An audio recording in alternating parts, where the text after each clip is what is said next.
L'Europe que nous connaissons est trop faible, trop lente, trop inefficace. Mais l'Europe seule peut nous donner une capacité d'action dans le monde face aux grands défis contemporains. L'Europe seule peut, en un mot, assurer une souveraineté réelle, c'est-à-dire notre capacité à exister dans le monde actuel pour y défendre nos valeurs et nos intérêts.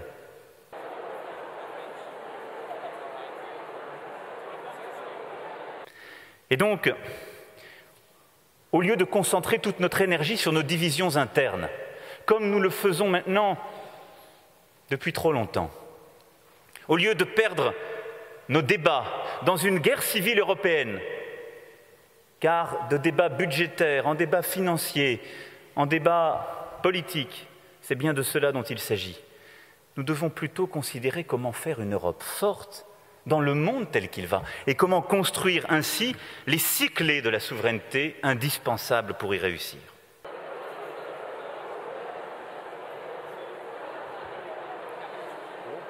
Nous vivons en Europe un double mouvement, un désengagement progressif et inéluctable des États-Unis, et un phénomène terroriste durable qui a pour projet assumé de fracturer nos sociétés libres.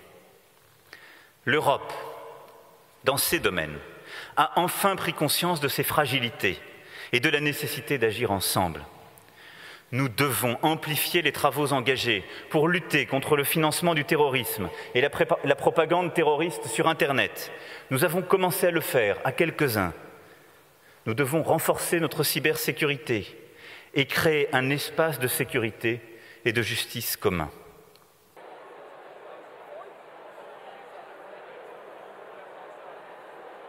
Ce qui manque le plus à l'Europe aujourd'hui, à cette Europe de la défense, c'est une culture stratégique commune. Notre incapacité à agir ensemble de façon convaincante met en cause notre crédibilité en tant qu'Européens. Nous n'avons pas les mêmes cultures parlementaires, historiques, politiques, ni les mêmes sensibilités. Et nous ne changerons pas cela en un jour.